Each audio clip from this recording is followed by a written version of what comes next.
அல்லேலூயா. கர்த்தருடைய பரிசுத்த நாமத்துக்கு மகிமை உண்டாவதாக. இப்பொழுதும் வாசிக்கும்படி கொடுக்கப்பட்ட தேவனுடைய வேத வசனம் 1 பேதுரு 1ஆம் அதிகாரம் 4வது வசனம்.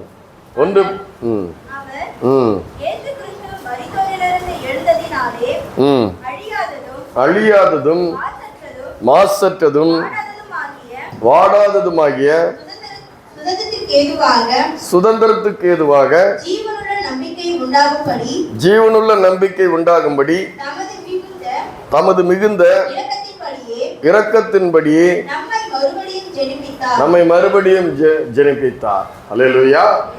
பேதுரு எழுதுகிறாரு, கிறிஸ்துவை உடையவர்களாகிய நமக்கு தேவன் ஒரு நம்பிக்கை கொடுத்திருக்கிறாராம்.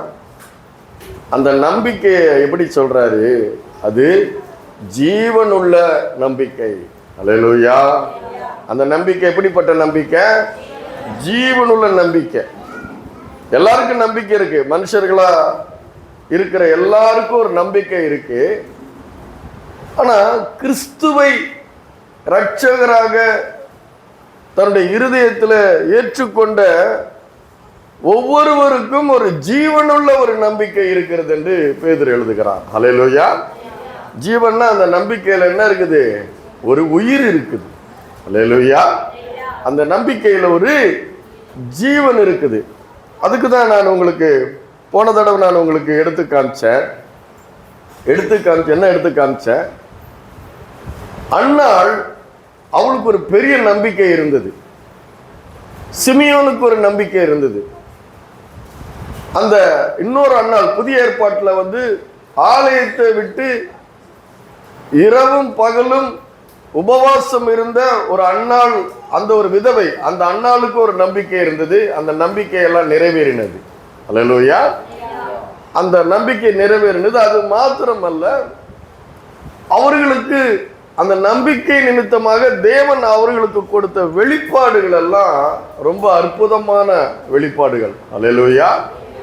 அண்ணால் அப்பயே சொல்றா இல்லையா, பாதாளத்தில் இறங்கவும் ஏறவும் பண்ணுகிறவர்னு அவர் சொல்றான். அல்லேலூயா. பூமியின் அஸ்திபாரங்கள் அவருடையவைகள் என்று சொல்றான். யாருடையவைகள்? கர்த்தருடையவைகள்னு சொல்றான். அது மாத்திரம் அல்ல, அதன் மேல் அவர் பூச்சக்கரத்தை வைத்தார்னு சொல்றார். மலடியை பிள்ளைத்தாய்ச்சியாக்குகிறவர் சொல்றார். அல்லேலூயா. கர்த்தர் கொல்லுகிறவரும் உயிர்ப்பிக்கிறவரும் என்று சொல்லுகிறார். பசியா இருந்தவர்கள் இனி பசியாகிறார்கள், திருப்தியா இருந்தவர்கள் அப்பத்துக்காக கூலி வேலை செய்கிறார்கள். அவர் கொல்லுகிறவரும் உயிர்ப்பிக்கிறவரும் என்று தேவனை குறித்து ஜீவனுள்ள நம்பிக்கை இருக்கிறவர்களுக்கு, விசுவாசிக்கிறவர்களுக்கு ஏராளமான வெளிப்பாடுகளை கொடுத்து ஆசீர்வதிக்கவும் அவர் செய்கிறார். அல்லேலூயா. ஆனா இன்னொன்னு காமிச்சேன். அந்த ஐஸ்வர்யவான் லூக்கா எழுதின சுவிசேஷத்துல 16ஆம் அதிகாரத்துல அந்த ஐஸ்வர்யவான் சம்பிரமமாய் வாழ்ந்து வந்தான். அல்லேலூயா. சம்பிரமமாய் வாழ்ந்து வந்தான்னா வேதம் போதிக்கிறத அவன் கேட்கல. வேதம் என்ன போதிக்கிறது? கர்த்தருடைய ஆசீர்வாதமே ஐஸ்வர்யத்தை தரும், அதனோட கூட அவர் வேதனையை கூட்டார். ஐஸ்வர்யத்தை சம்பாதிக்கிறதுக்கு ஞானத்தையும் பலத்தையும் தருகிறவர் யாரு? கர்த்தர். அது மகிமைப்படுத்துகிறது கிடையாது. ஐஸ்வர்யம் வந்தவனே கர்த்தரை என்ன பண்றது? மறந்து போயிடுறது. அல்லேலூயா. அப்போ அவன் சம்பிரமமாய் வாழ்ந்து வந்தான். இன்னைக்கு உலகத்துல எல்லாரும் சொல்றாங்கல்ல, ஒரு நல்ல வேலை கிடைச்சிருச்சு, ஒரு நல்ல வீடு கட்டிட்டாங்க, ஒரு நல்ல கார் இருக்குது, வசதியாகிட்டாங்க. உடனே எல்லாம் சொல்றாங்க, உனக்கு என்னப்பா நீ ராஜா. அல்லேலூயா. வாழ்க்கையில நீ செட்டில் ஆயிட்ட, உனக்கு யாருடைய உதவியும் தேவையில்லை இது சொல்றாங்க. சொன்ன உடனே என்ன ஆயிடுது? அது தலைமையில ஏறி மனுஷனுக்கு உட்கார்ந்துக்குது. அப்புறம் என்ன பண்றான்? இதுதான் வாழ்க்கை அப்படின்னு நினைக்கிறான். அங்க கர்த்தருக்கு இடமே இல்லாம போயிடுது. ஆனா விசுவாசி என்ன சொல்லுவான்? இது கர்த்தர் கொடுத்தா. அல்லேலூயா. நான் செய்தேன், கர்த்தர் வாய்க்க செய்தார். அல்லேலூயா. கர்த்தருக்கு ஸ்தோத்திரம். கர்த்தர் வாய்க்க செய்தார். கர்த்தருக்கு மகிமையை செலுத்துகிறான். ஆனால் இவன் மகிமையை செலுத்தாததுனால கர்த்தரை அவன் தன்னுடைய வாழ்க்கையிலே ரட்சகராக ஏற்றுக்கொள்ளாததுனால அவன் என்ன ஆகிறான், பாதாளத்துக்கு கொண்டு போய் விடப்படுகிறான். அங்க பாருங்க 16:23 என்ன சொல்லப்பட்டிருக்கிறது,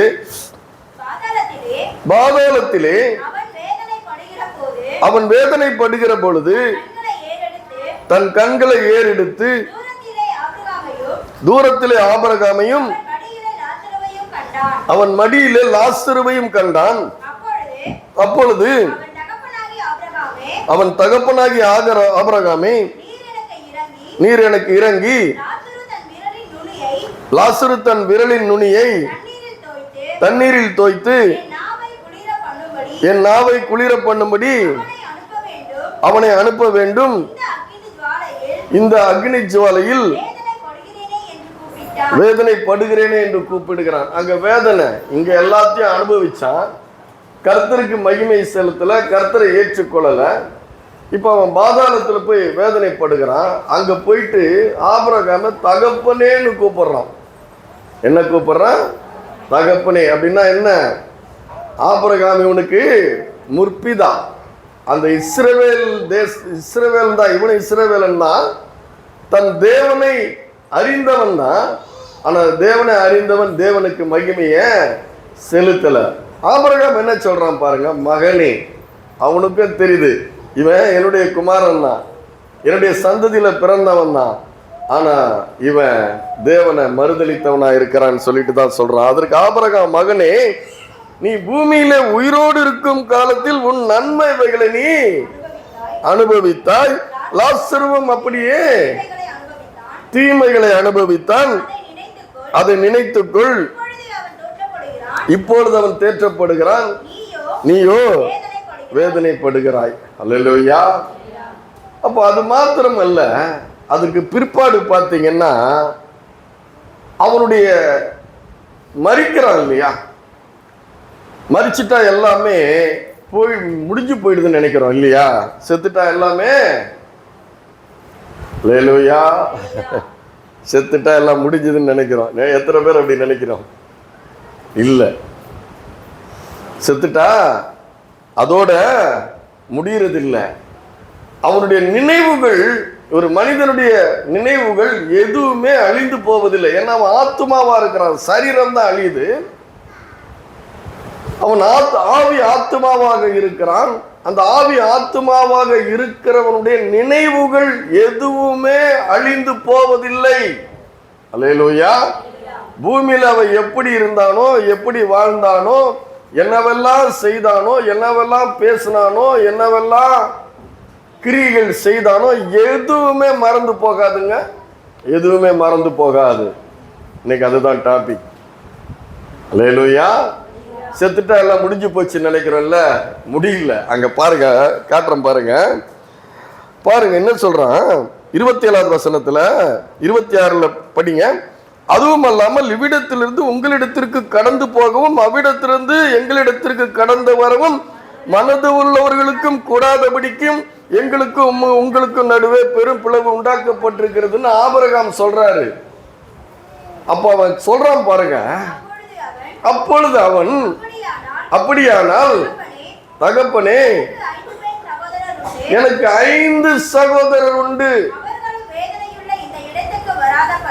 அவர்களும் வேதனை உள்ள இந்த இடத்திற்கு வராதபடி அவர்களுக்கு அவன் போய் சாட்சியாக அறிவிக்கும் பொருட்டு நீ யார்? இந்த லாசருவை நீர் அனுப்பும். அல்லேலூயா. அவனை மதிக்கல, அவன் வாசப்படியில வச்சு சோறு போடல. இப்ப அவனை சுவிசேஷ அறிவிக்க அனுப்ப சொல்றான். அல்லேலூயா. அவனை போய் சுவிசேஷ அறிவிக்க சொல்றான். இந்த இடத்துக்கு வராதபடி, இந்த வேதனை உள்ள இடத்துக்கு வராதபடி என்னுடைய சகோதரர்களுக்கு போய் நீ அறிவேன்றான். அப்ப அவனுக்கு நினைவு இருக்குதா இல்லையா? சகோதரன் இங்க இருக்கிறான், பூமியில இருக்கிறான். அவனும் எங்க வரக்கூடாது? இந்த இடத்துக்கு வரக்கூடாது. அப்ப நினைவு போயிடுச்சா? செத்துட்டா எல்லாம் போயிடுச்சா? இல்ல. அல்லேலூயா. அதனாலதான் சொல்றேன், கிறிஸ்துவின் சுவிசேஷம் என்பது பெரிய ஒரு சுவிசேஷம். அல்லேலூயா. செத்துட்டாலாம், முடிஞ்சு போச்சு. இங்க கஷ்டப்பட்டான்பா பூமியில, செத்துட்டான்பா, இனிமே அவனுக்கு நிம்மதி. சொல்றமா இல்லையா? இல்ல. அந்த நினைவு அவனுக்கு என்ன பண்ணுது பாருங்க. அப்பொழுது அவன், தகப்பனே, எனக்கு 5 பேர் சகோதரர் உண்டு, அவர்களும் வேதனை உள்ள இந்த இடத்துக்கு வராதபடி அவன் போய் அவர்களுக்கு சாட்சியாய் அறிவிக்கம் போட்டு நீர் அவனை என் தகப்பன் வீட்டுக்கு அனுப்பும்படி உம்மை வேண்டிக் கொள்ளுகிறேன். அதுக்கு அவர் சொல்றாரு, ஆபிரகாம் சொல்றாரு, பழைய ஏற்பாட்டு ஆபிரகாமும் புதிய ஏற்பாட்டுல பேசுறாரு, அவர்களுக்கு மோசேயும் தீர்க்கதரிசிகளும் உண்டு, அவர்களுக்கு செவி கொடுக்கட்டும். அல்லேலூயா. அப்போ அதற்கு அவன், அப்படி அல்ல தகப்பனே, ஆபிரகாமே, மரித்தோரிலிருந்து ஒருவன் எழுந்து போனால் அவர்கள் மனம் திரும்புவார்கள் என்றான். அதற்கு அவர்கள், மோசேக்கும் தீர்க்கதரிசிகளுக்கும் செவிகொடாவிட்டால் மரித்தோரிலிருந்து ஒருவன் எழுந்து போனாலும் நம்ப மாட்டான். அவனுக்கு எல்லாம் தெரியுது. என்ன தெரியுது? அவனுடைய நினைவுகள் எதுவுமே அழியல. செத்தா முடிஞ்சது அப்படின்னு நினைக்காதீங்க. அல்லேலூயா. செத்தா முடிஞ்சிடுது, எல்லா கஷ்டமும் முடிஞ்சிருதுன்னு நினைக்காதீங்க. அங்க மறுபடியும் ஆரம்பிக்குது. அல்லேலூயா. அதுதான் இன்னைக்கு சுவிசேஷம். பாருங்க, நாம கூட ஒன்று கேட்குறேன், நாம கூட நம்முடைய வாழ்க்கையிலே முன் செய்த, இப்போ இல்லை, இப்போ நீங்கள் கிறிஸ்தவர்கள் ஆயிட்டீங்க, பாவம் செய்ய மாட்டீங்க, பல காரியங்கள் செய்கிறதுக்கு யோசிப்பீங்க. ஆனால் இப்போ ரட்சிக்கப்பட்ட கிறிஸ்துவை ரட்சகராக ஏற்றுக்கொண்ட உங்களுடைய வாழ்க்கையிலே முன் செய்த காரியங்கள், பேசினது,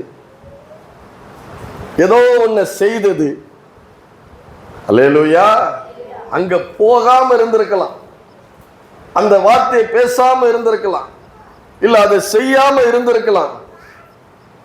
அல்லேலூயா. இப்படி எல்லாம் நினைக்கிறோமா இல்லையா? ஏண்டா இந்த தப்பு பண்ணோம், அவசரப்பட்டுட்டோமே, நினைக்கிறோமா இல்லையா? இன்னைக்கு நினைக்கிறோமா இல்லையா? அப்படி நினைக்கிறவங்க ஒரு அல்லேலூயா சொல்லுங்க. எல்லாரும் சொல்றீங்களா? கொஞ்சம் பேர் தான் அப்படி இருக்கிறீங்களா? நான் நினைக்கிறேன் நிறையா.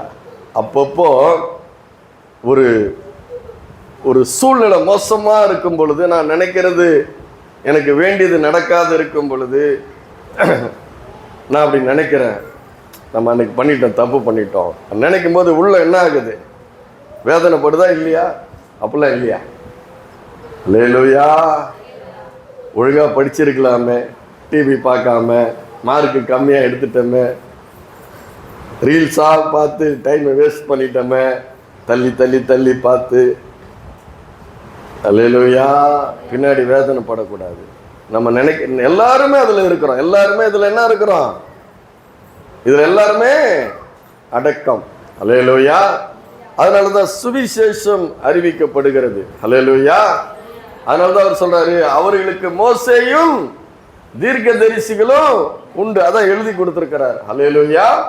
அதான் சொல்றாரு, இந்த நியாயப்பிரமாண புஸ்தகம் உன் வாயை விட்டு பிரியாதிருப்பதாக, அதில் உள்ளவைகள் எல்லாம் செய்யும்படி கவனமாயிரு, புத்திமானாய் நடந்து கொள், அப்பொழுது வழியை நீ வாய்க்கை செய்வாய். அல்லேலூயா. அப்போ இவனுக்கு எப்ப தெரியுது? செத்த பின்பு தான் பரலோகம் தெரியுது. யாருக்கு தெரியுது? இவன் உயிரோடு இருக்கும்போது நரகம்னு ஒண்ணு இருக்குது, சொர்க்கம்னு ஒண்ணு இருக்குது.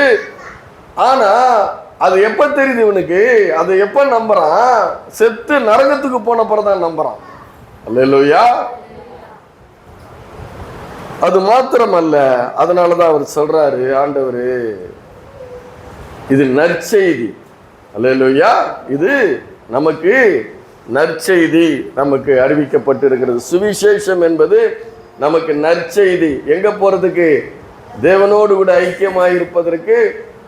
இந்த உலகத்துல வாழ்க்கை முடிஞ்சதுக்கு அப்புறம் பிற்பாடு உள்ள வாழ்க்கை வாழ்வதற்கு, அவரோடு கூட வாழ்வதற்காக தான் இந்த நற்செய்தி நமக்கு அறிவிக்கப்பட்டு கொண்டிருக்கிறது. கிறிஸ்துவானவர் இந்த உலகத்தில் அவர் என்ன பண்ணியிருக்கிறாரு? பல காரியங்களை சொல்லியிருக்கிறாரு. இப்படி நம்ம நினைக்கிற நினைவுகளெல்லாம் வெளியில சொல்ல முடியாது. பேசியிருக்க கூடாது, போயிருக்க கூடாது, அதை செய்திருக்க கூடாது. இந்த நினைவுகளெல்லாம் வெளியே சொல்ல முடியுமா? உள்ளே வச்சு என்ன பண்ணிட்டு இருக்கிறோம்? அல்லேலூயா. வெளியே சொல்ல முடியாதுல்ல, உள்ள வச்சுன்னு இருக்கிறோம். அல்லேலூயா. ஏன்னா எல்லாத்தையும் சொன்னா என்ன ஆயிடும்? நமக்கு அசிங்கமாயிடும். அல்லேலூயா. அதனாலதான் தேவன் கொடுக்கிற ஒரு வாழ்க்கைய கொடுத்திருக்கிற இப்ப இந்த வாழ்க்கைய, இந்த ரட்சிப்பினுடைய வாழ்க்கைய கர்த்தருக்கு பயந்து நாம் என்ன பண்ணணும்? அவர் சொல்கிறபடி நாம வாழ வேண்டும். பாருங்க, இப்படி வாழாம ஏராளமான ஒரு பெரிய ஒரு அற்புதமான ஒரு காரியத்தை தேவன் சிம்சோனுக்கு கொடுக்கிறார். அல்லேலூயா. படிப்புமா? நியாயாதிபதி 16வது அதிகாரம் 1வது வசனம். சிம்சோனை பத்தி உங்களுக்கு எல்லாருக்கும் தெரியும் இல்லையா? அவனுடைய பலன் எந்த ஒரு மனுஷருக்கும் பூமியில கொடுக்கப்படாத ஒரு பலன் அவனுக்கு கொடுக்கப்பட்டு இருந்தது. அல்லேலூயா. அவனுக்கு எப்படிப்பட்ட பலன் கொடுக்கப்பட்டிருந்தது? எவருக்கும், எந்த ஒரு மனுஷனுக்கும் கொடுக்கப்படாத ஒரு பலன் அவனுக்கு கொடுக்கப்பட்டிருந்தது. அப்படிப்பட்ட ஒரு பலவான் அவன் எப்படிப்பட்ட காரியங்களை செய்யறான் பாருங்க. சிம்சோன் வளர்ந்து அவன் பெரியவனான பிற்பாடு அவனை பத்தி என்ன சொல்லி இருக்கிறது? 15:20 என்ன சொல்லப்பட்டிருக்கிறது? அவன் பெலிஸ்தரின் நாட்களில் இஸ்ரவேலை 20 வருஷம் நியாயம் விசாரித்தான். பிற்பாடு பாருங்க, அவனுடைய வாழ்க்கையில ஒரு காரியத்தை பத்தி சொல்லப்பட்டிருக்கிறது. அவன் செய்யக்கூடாத ஒரு காரியத்தை, தேவனுக்கு பிரியமில்லாத ஒரு காரியத்தை அவன் செய்கிறான். அவனுக்கு தேவன் அவ்வளவு பெரிய பலன் கொடுத்திருந்தான். அல்லேலூயா. அவ்வளவு பெரிய பலன் அவனுக்கு கொடுக்கப்பட்டிருந்தது. அவன் என்ன சொல்றான்? பின்பு சிம்சோன் காசாவுக்கு போய் அங்கே ஒரு வேசியை கண்டு அவளிடத்தில் போனான். அல்லேலூயா. அப்புறம் பாத்தீங்கன்னா சிம்சோன் பெலிஸ்தியர்களுக்கு தெரிஞ்ச போது சிம்சோன் அங்கே வந்திருக்கிறான் என்று காசா ஊராருக்கு சொல்லப்பட்டது. அவர்கள் காலையிலே வெளிச்சமாகிற போது அவனை கொன்று போடுவோம் என்று சொல்லி அவனை வளைந்து கொண்டு முழுவதும் அவனுக்காக பட்டணங்களில் பதிவிருந்து முழுவதும் பேசாதிருந்தார்கள். பேசாம இருந்தா பேசினா சத்தம் கேட்டுடும் அப்படின்னு பேசாம இருந்து அவனை கொன்று போடுவதற்கு அவர்கள் என்ன பண்றாங்க? அந்த பட்டணத்தை என்ன பண்றாங்க? சுத்தி வளைக்கிறாங்க. வெளியே போக முடியாதபடி சுற்றி வளைக்கிறாங்க. இவன் என்ன பண்றான் பாருங்க. சிம்சோன் நடுராத்திரி மட்டும் படுத்திருந்து நடுராத்திரியில் எழுந்து பட்டணத்தின் கதவுகளையும் அது 2 நிலைகளையும் பிடித்து தாழ்பால்களோடு பெயர்த்து தன் தோளின் மீது வைத்து எபிரோனுக்கு எதிராக இருக்கிற மலை உச்சிக்கு சுமந்து கொண்டு போனான். பிள்ளைய தூக்கிட்டு நடக்க முடியல இன்னைக்கு. அல்லேலூயா. பெத்த பிள்ளைய கொஞ்ச நேரம் இடுப்புல வச்சு தூக்கி வைக்க முடியல. இவன் பட்டணத்தினுடைய மதில்களினுடைய கதவை பேர்த்து எடுத்து தன்னுடைய தோளின் மீது வைத்து மலை மேல நடந்து போனான்னா அவனை ஒன்றும் பண்ண முடியல. அவ்வளவு ஒரு பெரிய பலசாலி. அவனுடைய பலவீனம் என்ன? ஒரு பெண். அல்லேலூயா. ஒரு பெண். வேதம் என்ன சொல்லுகிறது? நீதிமொழிகளுடைய புஸ்தகம் 5ஆம் அதிகாரம் வசனம் 20-21. அல்லேலூயா. நீதிமொழிகள் புஸ்தகம் 5ஆம் அதிகாரம் வசனம் 20-21. என் மகனே, நீ பரஸ்திரியின் மேல் மயங்கி திரிந்து அந்நிய ஸ்திரியின் மார்பை தழுவ வேண்டியது என்ன? மனுஷனுடைய வழிகள் கர்த்தரின் கண்களுக்கு முன்பாக இருக்கிறது. அவனுடைய வழிகளை எல்லாம் அவர் சீர்தூக்கி பார்க்கிறார். அதாவது அந்த ஒரு பலவீனம், மனுஷனுடைய பலவீனம் எவ்வளவு பெரிய பலவானா இருக்கிறவ அவனை பத்தி சொல்லப்பட்டிருக்கிறது. அதாவது என் மகனே, நீ பரஸ்திரியின் மேல் மயங்கி திரிந்து அந்நிய ஸ்திரியின் மார்பை தழுவ வேண்டியது என்ன? அதுக்கு முன்னாடி அவர் சொல்றாரு, உன் ஊற்றுக்கண் ஆசீர்வதிக்கப்படுவதாக, உன் இளவயதின் மனைவியோட மகிழ்ந்துரு. நீ என்ன பண்ணு? திருமணம் பண்ணு. திருமணம் பண்ணிட்டு உன்னோட மனைவியோட மாத்திரமே நீ மகிழ்ந்துரு. நீ பரஸ்திரியின் மேல் மயங்கி திரிந்து அந்நிய ஸ்திரியுடைய மார்பை நீ தழுவ வேண்டியது என்ன அப்படின்னு அவரு சொல்றாரு. அதுக்கப்புறம் பாத்தீங்கன்னா 21வது வசனம் என்ன சொல்ல, 4வது வசனத்துல பாத்தீங்கன்னா 16:4 அதுல என்ன போட்டிருக்கு, அதற்கு பின்பு நீ நியாயாதிபதிகள் 16ஆம் அதிகாரம் 4வது வசனம். அது முடிஞ்சு போச்சு. அந்த வேசி இடத்துல போயிட்டு அவன் பழக்கமாயிட்டு அவனை கொல்ல போறாங்க, அதுல இருந்து அவன் தப்பிச்சு போகிறான். அதற்கு பின்பு அவன் சோரை காற்றங்கரில் இருந்த தெளிலார் என்னும் ஒரு ஸ்திரீயோட அவன் சிநேகமா இருந்தான். இவ பெலிஸ்திய ஸ்திரீவா, அல்லேலூயா, இவ பெலிஸ்திய பெண்ணு, அந்நிய பெண்ணு. அப்போ அவளோடு கூட அவன் சிநேகமா இருக்கிறான். தேவன், நான் சொல்றேன், நமக்கு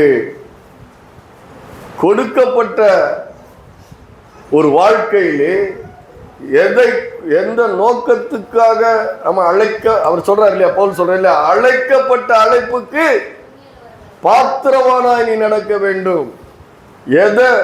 எதற்கு உனக்கு இவ்வளவு பெரிய பலன் கொடுக்கப்பட்டிருக்கிறது? நான் அடிக்கடி யோசிப்பேன், இந்த 10 வருடத்துல பாத்தீங்கன்னா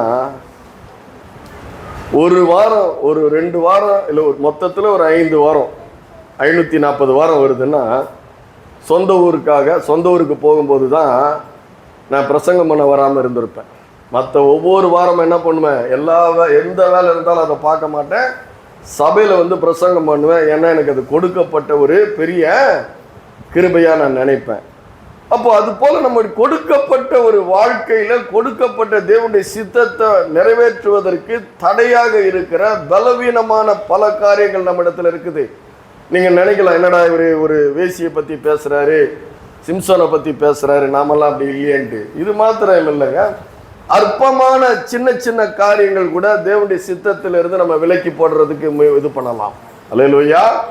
அற்பமான காரியங்கள் இது மட்டும் இல்லை, இந்த பாவம் மட்டும் இல்லை, இச்சையான காரியங்கள் மாத்திரமல்ல, அற்பமான காரியங்கள் கூட நம்ம தேவனிடத்திலிருந்து நம்ம என்ன பண்ணலாம், நம்மை தூரமாக்கலாம். தேவனுடைய நோக்கத்தை நிறைவேற்ற முடியாம அது நம்மை போகலாம்.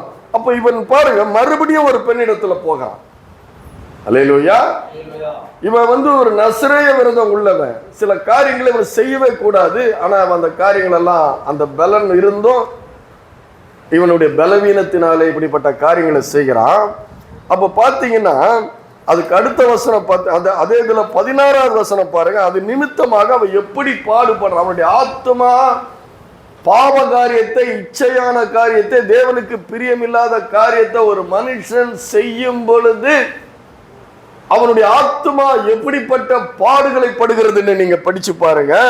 16வது வசனம், அந்த தெளிலால் என்பவள் இப்படி அவனை தினம் தினம் தன் வார்த்தைகளாலே நெருக்கி அலட்டி கொண்டிருக்கிறதுனால் சாகத்தக்கதாய் அவனுடைய ஆத்துமா व्यसனப்படுகிறது. அல்லேலூயா. செய்யத்தக்கவைகளை செய்யாமல் செய்யத்தகாதவைகளையே செய்யும் பொழுது, நான் சொன்ன உங்களுக்கு வெளியே சொல்ல முடியல, அதை பேசி இருக்க கூடாது, அதை செய்திருக்க கூடாது, அங்க போயிருக்க கூடாது. உள்ள என்ன பண்ணுது, இப்போ உள்ள என்ன பண்ணுது, உள்ள அழுத்துது. இன்னைக்கு அழுத்துதா இல்ல? ரட்சிக்கப்பட்ட பிறகு கூட அழுத்துதா இல்லையா? இல்லையா? எல்லாம் தெளிவா இருக்கிறீங்களா? யோசிக்கிறோமா இல்லையா? அல்லேலூயா. பிசாசு சாதாரணமான ஆள் கிடையாது. பிசாசு வல்லமை உள்ளவன் கிடையாதுங்க. பிசாசுக்கு எந்த வல்லமையும் கிடையாது. நல்ல ஞாபகம் வச்சுக்கணும். அவன் தலை நசுக்கப்பட்டவன், ஆனா வஞ்சிக்கிறவன். அவன் யாரவன்? வஞ்சிக்கிறவன். அவனுக்கு எந்த வல்லமையும் கிடையாது. வஞ்சிக்கிறவன். அந்த வஞ்சிக்கிறவன் என்ன பண்றான்? பழசை எடுத்து என்ன பண்றான்? ஞாபகப்படுத்துறான். அல்லேலூயா. ஞாபகப்படுத்தி, இதனாலதான் அவனுக்கு நடக்கல. எதனால நடக்கல அவனுக்கு? இதனாலதான் நடக்கல. அப்ப நீங்க சொல்லணும், இல்ல இல்ல, நான் இயேசுவினுடைய இரத்தத்தாலே நான் கழுவப்பட்டவன். அல்லேலூயா. என் மீட்பர் உயிரோடு இருக்கிறார், என் ஜபத்திற்கு அவர், நான் பேசியிருக்கிறேன். பிசாசு பேசுறான் என்கிட்ட, இதனாலதான் உனக்கு நடக்கல, இதனாலதான் உனக்கு வாய்க்கல அப்படின்னு சொல்லும் பொழுதெல்லாம் நான் என்ன சொல்லுவேன்? இல்ல இல்ல, அவருடைய ரத்தம் என்னுடைய சகல பாவங்களை நீக்கி என்னை சுத்திகரித்திருக்கிறது. அல்லேலூயா. நான் அவருக்கு சொந்தமானவன், ஆசீர்வதிக்கப்பட்டவன், அபிஷேகம் பண்ணப்பட்டவன், வியக்கத்தக்க கிருபையும் விசேஷித்த கிருபையும் பெற்றவன். எனக்கு அவர் செய்வார், செய்து முடிப்பார். கர்த்தர் எனக்காக யாவையும் செய்து முடிப்பார், முடித்திருக்கிறார். அல்லேலூயா. அதுதான் நம்முடைய. ஆனா அப்படியே விட்டுருவானா, மறுபடியும் என்ன பண்ணுவான், நம்ம கிட்ட நம்முடைய சிந்தை என்ன பண்ணுவான், பிசாசானவன் தாக்கிக்கிட்டு இருப்பான்.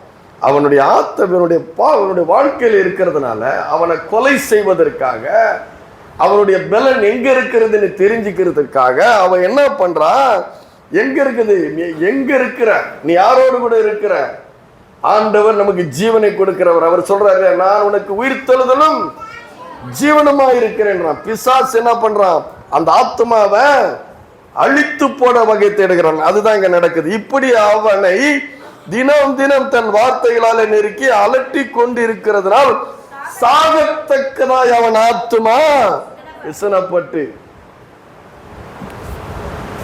குடும்பம் நடத்துறோம், வாழ்க்கை நடத்திட்டு இருக்கிறோம். எத்தனையோ தடவை இப்படி ஒரு எண்ணம் வந்திருக்குதா இல்லையா? அல்லேலூயா.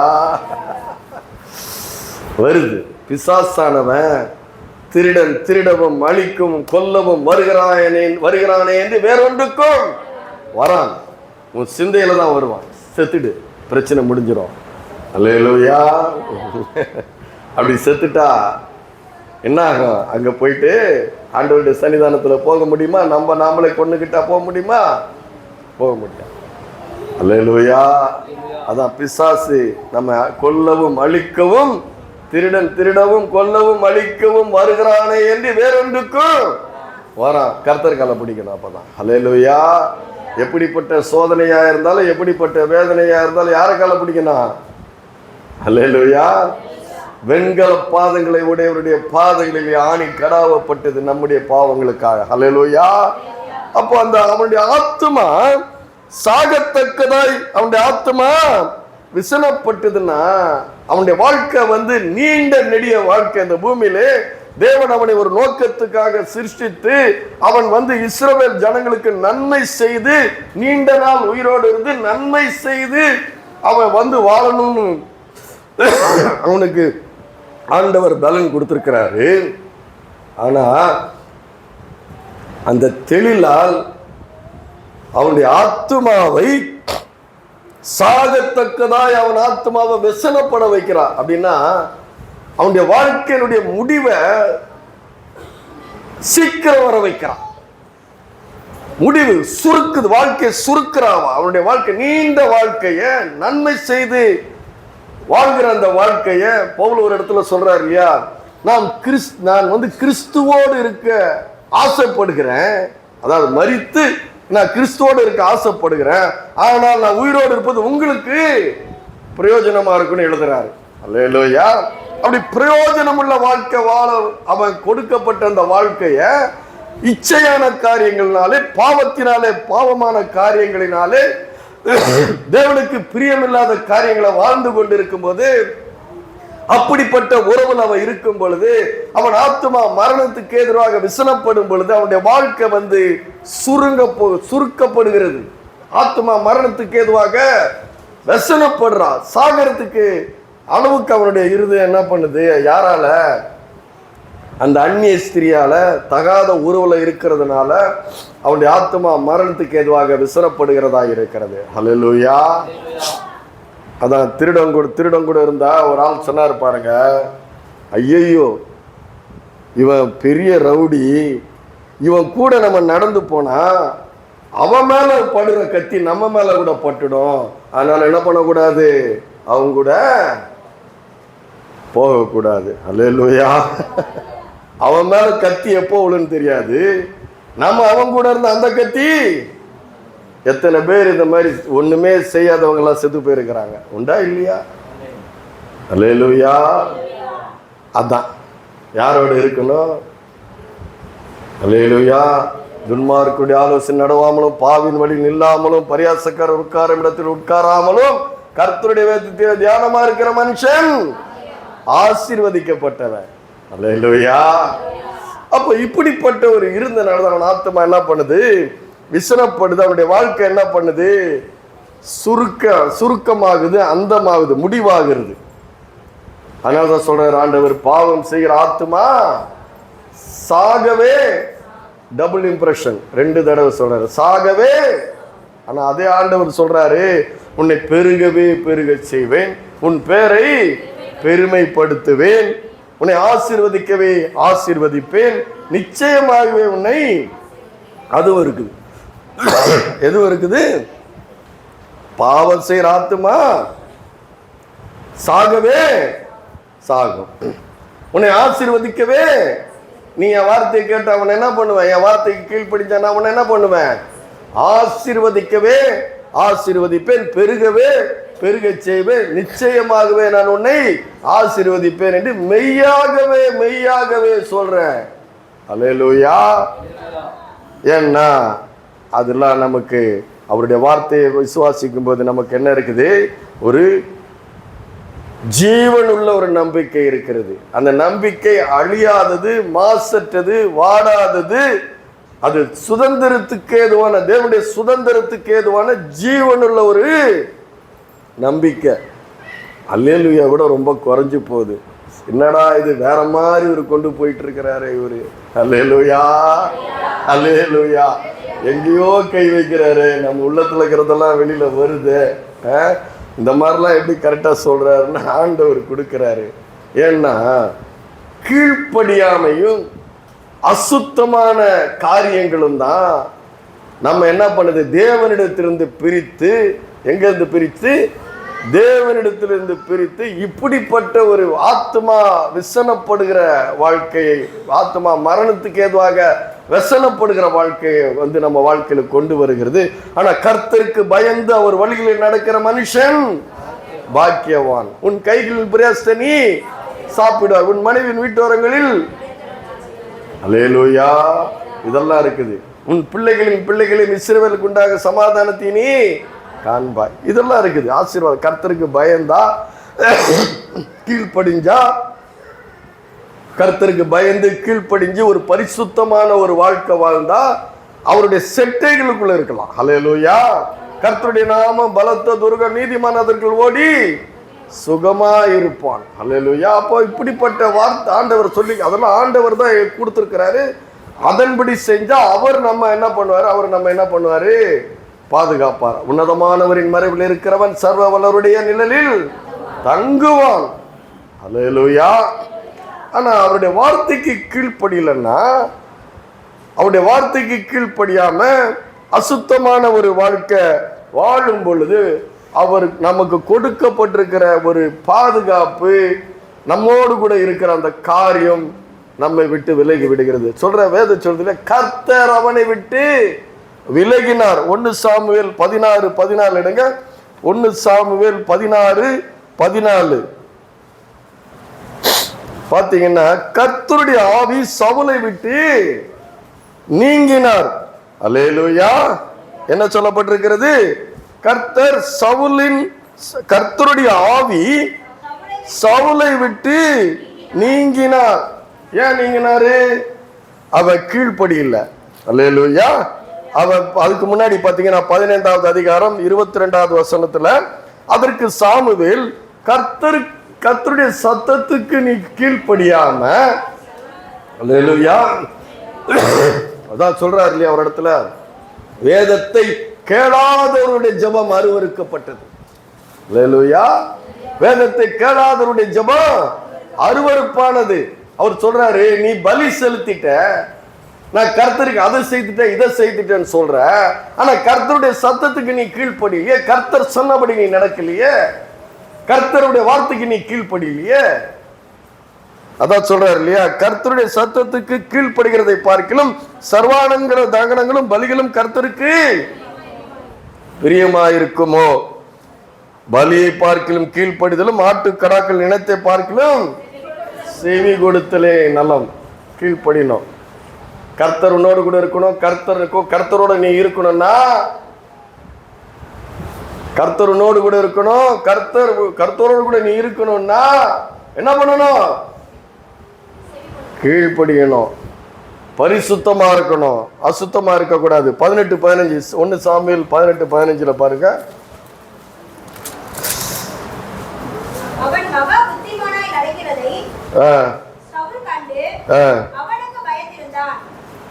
யாருக்கு பயந்திருந்தான்? தாவீதுக்கு பயந்துட்டான். இப்போ யார் கூட கர்த்தர் இருக்கிறான்னு பார்த்துட்டு, தாவீதோடு கூட கர்த்தர் இருக்கிறார் என்பதை சவுல் பார்த்தோன்னா என்ன வந்துருச்சு அவனுக்கு? நீ பயம் இல்லாதிருப்பாய், திகிலுக்கு தூரமாவாய். அல்லேலூயா. பயப்படாதே, நான் உன்னுடன் இருக்கிறேன். திகையாதே, நான் உன் தேவன். நான் உன்னை பலப்படுத்தி உனக்கு சகாயம் பண்ணுவேன். என் நீதியின் வலது கரத்தினாலே உன்னை நான் தாங்குவேன். எதனால பயம் வந்துச்சு? இப்போ கர்த்தரும் கூட இருந்தா உனக்கு பயம் வருமா? வராது. உலகத்தில் இருக்கிறவனை காட்டிலும் உனக்குள் இருக்கிறவர் பெரியவர். பயம் இல்லாதிருப்பாய். ஏன் பயம் வருது? செய்த காரியம் அப்படி. அல்லேலூயா. செய்த காரியம் அப்படி. அதனாலதான் சொல்றாரு, பலத்தினாலும் அல்ல, பராக்கிரமத்தினாலும் அல்ல, கர்த்தருடைய ஆவியினாலே ஆகும். அல்லேலூயா. பாருங்க, அதனாலதான் கர்த்தர் வாய்க்கை செய்கிறார். கர்த்தருக்கு மகிமை செலுத்துகிறவங்க. அல்லேலூயா. நீ கர்த்தருக்கு நீ மகிமையை செலுத்தினா அந்த மகிமையை வாங்கிட்டு அவர் சும்மா இருக்க மாட்டார். மனுஷனை நிறைய பேர் மனுஷனுக்கு மகிமையை செலுத்துறாங்க. நீ அப்படி ஆக்கும், நீ இப்படி ஆக்கும், நீ வல்லவனாக்கும், நீ நல்லவனாக்கும், இவன் தான் நம்ம வாழ்ந்துடலாம். கர்த்தருக்கு மகிமை செலுத்தாம மனுஷனுக்கு மகிமையை செலுத்துறாங்க. அவன் அந்த மகிமையை வாங்கிக்குவான், உனக்கு ஒன்றும் செய்ய மாட்டான். அல்லேலூயா. உனக்கு ஒன்றும். ஆனால் தான் கிறிஸ்தவர்கள் கர்த்தரை துதிக்கிறவர்கள். அல்லேலூயா. துதித்தலே இன்பம். மகிழ்ச்சியோட கர்த்தருக்கு ஆராதனை செய்து ஆனந்த சத்தத்துடன் அவருடைய சந்நிதி முன் வாருங்கள். கர்த்தரை நான் எக்காலத்திலும் ஸ்தோத்தரிப்பேன். அவர் துதி எப்பொழுதுமே நாவில் இருக்கும். மனுஷனுக்கு நீங்க மகிமை செலுத்தினா அதை வாங்கிட்டு என்ன பண்ணுவான்? போயிடுவான். உங்களுக்கு ஒன்றும் செய்ய மாட்டான். ஏன்னா நீ மேலே வரக்கூடாது. நீ என்ன வரக்கூடாது? நீ மேலே வரக்கூடாது. ஒன்று அழுத்தினே இருப்போம். ஆனால் கர்த்தருக்கு நீ மகிமையை செலுத்தினா உனக்கு அவர் மகிமையை தேடி கொடுக்கிறவராய் அவர் இருக்கிறார். அல்லேலூயா.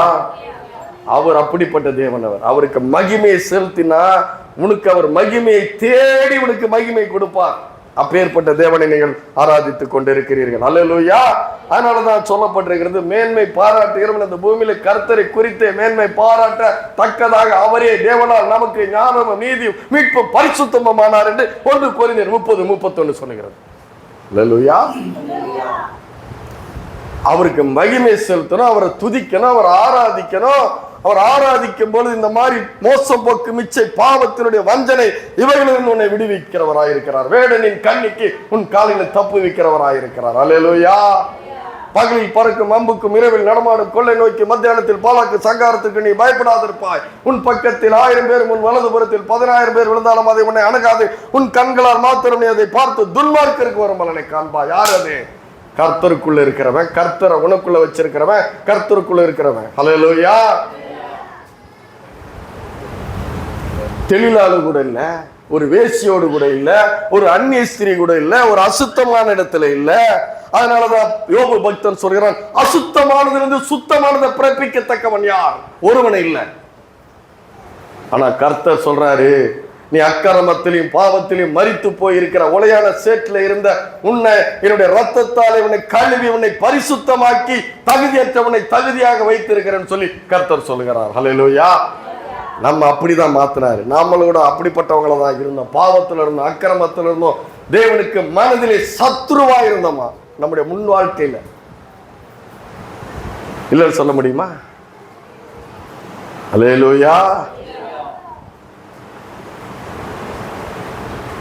அவர் நம்முடைய அசுத்தத்தை எல்லாம் நீக்கி நம்மளை பரிசுத்தமாய் நம்மை சபையில வைத்திருக்கிறார். அல்லேலூயா. அப்போ அந்த ஆத்துமா,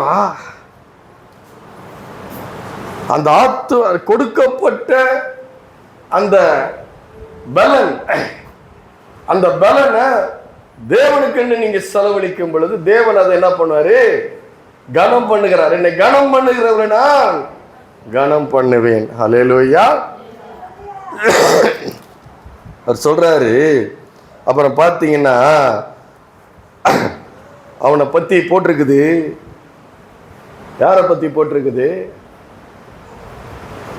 சிம்சோனை பத்தி போட்டிருக்குது. 16-19 அவள் அவனை தன் மடியிலே நித்திரை செய்ய பண்ணி ஒருவனை அழைத்து அவன் தலையின் 7 ஜடைகளையும் சிறைப்பித்து அவனை சிறுமைப்படுத்த தொடங்கினாள். அல்லேலூயா. கர்த்தர் மேன்மைப்படுத்துகிறவர். உலகம் பாவம் சிறுமைப்படுத்தும். அப்பொழுது அவன் பலம் அவனை விட்டு நீங்கிட்டு, அவன் பாருங்க நீங்கிருச்சு. அதுக்கு அடுத்த விஷயம் சொல்றது பாருங்க. அப்பொழுது அவள் சிம்சோனே, உன்னுடைய விரோதி உண்மையில வந்துட்டாங்க. அவன் நித்திரை விட்டு விழித்து கர்த்தர் தன்னை விட்டு விலகினதை அறியாமல், ஆனா அவனை பிடிச்சு என்ன பண்ணிட்டாங்க? பலன் இல்லை. இப்போ ஹல்லேலூயா. பலன் இல்லை, பலனற்றவனா இருக்கிறான். நாம கூட தப்பு செய்துட்டு தைரியமா இருப்போமா? தப்பு பண்ண பிறகு நமக்குள்ள தைரியம் இருக்குமா? கண்டிப்பா இருக்காது. யாருக்கு தெரிஞ்சு போயிடுமா? யாருக்காவது தெரிஞ்சு போயிடுமா? ஒருத்தர் பேசிட்டு பாருங்க. ஒருத்தர் சொன்னார் பாருங்க, ஒரு கொலை பண்ணவன் என்ன பண்ணுவான்னா செவுத்துல போய் சாஞ்சிக்குவானா, இந்த பக்கம் இப்படி சாஞ்சிக்குவானா. அல்லேலூயா. சாஞ்சிட்டு இப்படி பார்த்துட்டு இருப்பான், இப்படி பார்த்துட்டு இருப்பானா. எது மேல சாஞ்சிருக்கிறான்? செவுத்து மேல நம்பிக்கை வச்சு செவுத்து மேல சாஞ்சிருக்கிறான். இந்த பக்கம் பார்க்கறான், இந்த பக்கம் பார்க்கறான். ஏன்னா அவனுக்கு என்ன இருக்குது? பயம் இருக்குது. இப்ப கர்த்தர் இல்லை இவங்கிட்ட. அல்லேலூயா. கர்த்தர் இல்லை. இவனுடைய பலனு இவனுக்கு போயிடுச்சு. அதனாலதான் பவுல் எழுதுகிறாரு. பவுல் என்ன எழுதுகிறாரு பாருங்க. ரொம்ப ஒரு கண்ணை திறந்த ஒரு வசனம் பார்த்தீங்கன்னா 1 தீமோத்தேயு 2 தீமோத்தேயு 1:14 எடுங்க. ரொம்ப ஒரு அற்புதமான ஒரு வார்த்தை அங்க கொடுக்கப்பட்டிருக்கிறது. ரட்சிப்புக்கு எப்படிப்பட்ட ஒரு பேரை வைக்கிறார் பாருங்க. 2 தீமோத்தேயு 1:14. அல்லேலூயா. உன்னிடத்தில் ஒப்புவிக்கப்பட்ட என்ன பொருள்? அது நற்பொருள். அல்லேலூயா. அதை பத்தி அது என்னன்னு பார்த்தேன். என்ன பார்த்தா அந்த நற்பொருள் என்னன்னு பார்த்தீங்கன்னா, உன்னிடத்தில் தீமோத்தேயு இளம் ஊழியக்காரன் அவருக்கு எழுதுறாரு. பவுல் எழுதுறாரு, தீமோத்தேயுவே, உன்னிடத்தில் ஒப்புவிக்கப்பட்ட அந்த நற்பொருளை நமக்குள்ளே வாசம் பண்ணுகிற பரிசுத்த ஆவியினாலே காத்துக்கொள். நற்பொருள். அந்த நற்பொருளை பத்தி ஆங்கில வேதாகமத்துல பல ஆங்கில வேதாகமம் இருக்குது. பல மொழிபெயர்ப்புகள் ஆங்கிலத்துல பல பேர் அதை எழுதியிருக்கிறாங்க, மொழிபெயர்த்து எழுதியிருக்கிறாங்க. அது என்ன எழுதியிருக்குன்னு பாத்தீங்கன்னா, அந்த நற்பொருள் என்று சொல்லும் பொழுது அது என்ன? பிரஷியஸ் திங், விலையேறப்பட்ட பொருள். அல்லேலூயா. இன்காம்ப்ரிஹென்சிபிள், நீ அறிந்து கொள்ள முடியாத, உனக்கு கொடுக்கப்பட்டிருக்கிற பரிசுத்த ஆவி, கிறிஸ்துவனுடைய ஆவியானவர், நீ அறிந்து கொள்ள முடியாத, புரிந்து கொள்ள முடியாத அவ்வளவு ஒரு வல்லமை உள்ளவர் உனக்கு கொடுக்கப்பட்டிருக்கிறார். அல்லேலூயா. நற்பொருள், விலையே பெற்ற பொருள் என்றார். அதுதான் ஒவ்வொரு மனுஷனுக்கும் பழைய ஏற்பாட்டு பரிசுத்தவான்களுக்கு கொடுக்கப்பட்டிருக்கிறது. நியாயாதிபதிகள் எழுதப்பட்டிருக்கிற சிம்சோனுக்கு தேவன் அவருடைய பலத்தை கொடுக்கிறார். அல்லேலூயா. அதனாலதான் சொல்றாரு, அவ்வளவு பெரிய பலனை ஒரு சாதாரண ஒரு பெண்ணிடத்துல, அந்நிய ஸ்திரீனிடத்துல, ஒரு வேசியினிடத்துல இழந்து போகிறான் ஒரு மனுஷன். நான் சொல்றேன், இந்த மாதிரி யாரும் இங்க இல்ல. ஆனா நான் என்ன சொல்றேன்னா, நீ ஒரு அற்பமான காரியங்கள் இல்ல, ஒரு சாதாரண காரியங்களில், தேவனுக்கு பிரியமில்லாத பலவிதமான காரியங்களில் நீ எல்லாவற்றையும் இழந்து போகலாம். ஜாக்கிரதை உள்ளவனாயிருக்கிறார் அவர். அல்லேலூயா. ஜாக்கிரதை உள்ளவனாயிரு. அந்த நற்பொருளை நீ கெடுத்து போடாத. உன்னிடத்தில் ஒப்பிக்கப்பட்ட அப்படிப்பட்ட அந்த நற்பொருள் இன்காம்ப்ரிஹென்சிபிள், விலையேறப்பட்டது, நீ அறிந்து கொள்ள முடியாது, புரிந்து கொள்ள முடியாது. அப்படிப்பட்ட ஒரு நற்பொருளை தேவன் உனக்குள்ளே அவருடைய இரத்தத்தாலே கழுவி நமக்கு கொடுத்திருக்கிறார். அல்லேலூயா. அதை காத்துக்கிட்டீங்கன்னா, அதை காத்துக்கொள்ளணும். அதனாலதான் சங்கீதக்காரன் சொல்கிறான், சங்கீதம் 51 பரிசுத்த ஆவி என்னிடத்திலிருந்து எடுத்துக்கொள்ளாதேயும், சுத்த இருதயத்தை என்னிலே சிருஷ்டியும், நிலவரமான ஆவி என் உள்ளத்திலே புதுப்பியும். பாவம் பண்ணிட்டான். அல்லேலூயா. ஒரு பாவத்தை பண்ணிட்டான். பாவம் தான் சொல்றாரு, பவுல் சொல்றாரு 7ஆம் அதிகாரம், ரோமருக்கு எழுதுற 7ஆம் அதிகாரத்துல, பாவம் சமயம் பார்த்து என்னை வஞ்சித்தது. என்ன சொல்லுது? பாவம் சமயம் பார்த்து என்னை வஞ்சித்தது. கற்பனையினாலே என்ன பண்ணுது? அது பாவத்தை பிறப்பிச்சு என்னை பாவியா மாத்திடுச்சு. அல்லேலூயா. என்னை வஞ்சிக்கிறதுன்றாரு. பாவம் என்னை வஞ்சிக்கிறதுன்றாரு. அப்படிப்பட்ட சூழ்நிலைகள் வரும் பொழுதெல்லாம் இப்படிப்பட்ட யாருக்கும் வராதில்ல, யாரும் சொல்ல முடியாது.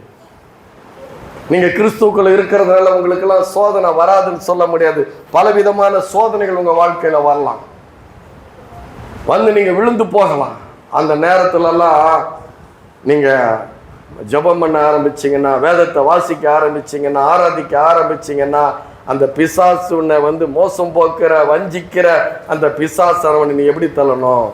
உன்னுடைய ஆராதனையின் மூலமாக, உன்னுடைய துதியின் மூலமாக, உன்னுடைய ஜபத்தின் மூலமாக, அவரை தியானிக்கிற தியானத்தின் மூலமாக என்ன பண்ணணும்? அவனை விரட்டணும். அல்லேலூயா. அல்லேலூயாவே வரலையே. அல்லேலூயா.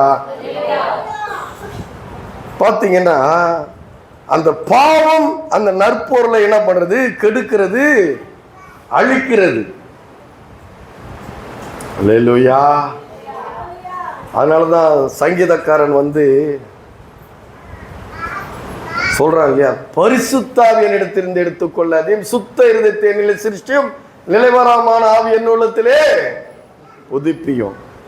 போயிட்டேன், கெட்டு போயிட்டேன், உளையான சேத்துல காலை வச்சுட்டேன், உமக்கு விரோதமான பாவத்தை பண்ணிட்டேன். பரிசுத்த ஆவியானவர் என்னிடத்துல இருக்கும் பொழுது அவ்வளவு வெற்றி, அவ்வளவு சமாதானம், அவ்வளவு சந்தோஷம், அவ்வளவு நற்கிரியை பண்ண. இப்ப பாவம் பண்ணிட்டேன், பாவம் பண்ணிட்டதுனால பரிசுத்த ஆவி என்னிடத்திலிருந்து எடுத்துக்கொள்ளாதேயும், சுத்த இருதயத்தை என்னிலே சிருஷ்டியும், நிலைவரமான ஆவி என்னுள்ளத்திலே புதுப்பின்னு கதறான். ஏன்னா அந்த பரிசுத்த ஆவியினுடைய உதவியினால், அந்த நற்பொருளாகிய அந்த பரிசுத்த ஆவியினுடைய உதவியால் அவன் பல நல்ல காரியங்கள் செய்து, பல ஜெயித்து வெற்றி அடைந்து மேன்மையா வாழ்ந்து, ஒரு அற்பமான ஒரு 5 நிமிஷம் ஒரு வேலையில என்ன பண்ணிடுறான்? எல்லாத்தையும் என்ன பண்ணிடுறான்? விட்டு விடுறான். ஹல்லேலூயா. அது போலதான் சிம்சோன் சொல்றான், பாவம் பண்ணிட்டேன் ஆண்டவரே, பாவம் பண்ணிட்டேன், தவறு பண்ணிட்டேன், என் வாழ்க்கையில நீர் கொடுத்த எல்லாவற்றையும் இழந்து, ஒரு அற்பமான ஒரு காரியத்துக்கு நான் இழந்து நான் தவறு பண்ணிட்டேன். இந்த ஒரு விசை மாத்திரம் நீர் என்னை நினைத்தருளும். அல்லேலூயா. ஓ லார்ட் காட் என்ன சொல்றான்? ஓ லார்ட் காட் அவன் சொல்றான் பாருங்க, அதை எடுத்து படிங்க. நியாயாதிபதிகள்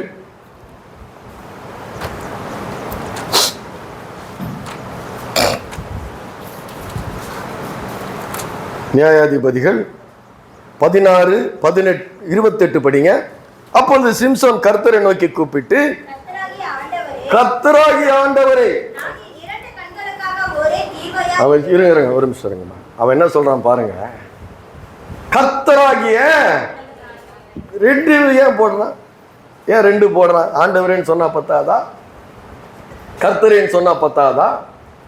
அவன் சொல்றான் பாருங்க, நல்லா கவனிக்கணும், நல்லா கவனிக்கணும். சிறுமைப்பட்ட பின்பு, அவன் சிறுமைப்படுத்த பின்பு, கண்கள் பிடுங்கப்பட்டு சிறுமைப்படுத்தப்பட்ட பின்பு, உலக நீங்க போய் பார்த்துருப்பீங்க, ரோட்டில் பார்த்துருப்பீங்க, ஒரு குரங்கு கழுத்துல கைத்தை கட்டி இப்படி போடு அப்படி போடுன்னுவான்.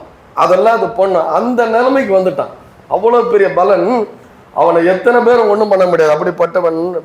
இப்படிப்பட்ட நிலைமைக்கு வந்ததுக்கு அப்புறம் சொல்றான். அப்பொழுது சிம்சோன் கர்த்தரை நோக்கி கூப்பிட்டு, கர்த்தராகிய ஆண்டவரே, நான் என் 2 கண்களுக்கும் ஒரே தீர்வையாக பெலிஸ்தர் கையிலே பழி வாங்கும்படி இந்த ஒரு விசை மாத்திரம் என்னை நினைத்தருளும். தேவனே பலப்படுத்தும். ஹல்லேலூயா. இப்பதான் தெரியுது இந்த பலன் யார்கிட்ட இருந்து வந்தது? தேவன் கொடுத்த பலன். ஹல்லேலூயா. அந்த பலனை தான் அவர் சொல்றாரு, உன் ஸ்திரீகளுக்கு கொடுக்காதுன்றார். அந்நிய ஸ்திரீகளுக்கு உன்னுடைய பலனை கொடுக்காதுன்றார். ஹல்லேலூயா. நீதிமொழிகளில் போய் படிச்சு பாருங்க, அந்நிய ஸ்திரீகளுக்கு உன்னுடைய பலனை கொடுக்காத. அல்லேலூயா. இன்னைக்கு ஒரு மாதிரி போயிட்டு இருக்குது இல்ல? அல்லேலூயா. அவன் சொல்றான் இல்லையா, ஆண்டவராகிய சொல்றான், என்ன சொல்றான், கர்த்தராகிய ஆண்டவரே. அதுக்கு என்ன அர்த்தமா, அவருடைய முழுமையான இறையாண்மை. கர்த்தராகிய ஆண்டவர்னா அவனுடைய பலவீன நேரத்துல அவருடைய முழுமையான இறையாண்மை என்று சொல்லக்கூடிய அவருடைய அவ்வளவு மேன்மை, அவ்வளவு மேன்மை உடையவர், அவ்வளவு வல்லமை உடையவர். அவருடைய முழுமை, கர்த்தராகிய ஆண்டவர் என்ன, அவருடைய முழுமையான அதிகாரம், முழுமையான வல்லமை, முழுமையான மேன்மைய அப்பதான் நினைக்கிறான். அதுக்குதான் அந்த பேரை சொல்லி கூப்பிடுறான். பேரை சொல்லி கூப்பிட்டுட்டு அந்த இடத்துல அவனுடைய உள்ளத்தினுடைய ஆழத்திலிருந்து ஆழமான ஒரு கனம் பண்ணுகிறான். கர்த்தராகிய ஆண்டவரே என்று அவன் கூப்பிடும் பொழுது பாவத்துல விழுந்து அவனுடைய முடிவு நெருங்கி அவனுடைய வாழ்வு சுருக்கமாயிருக்கிற அந்த நேரத்துல அவன் ஆண்டவருடைய முழுமையான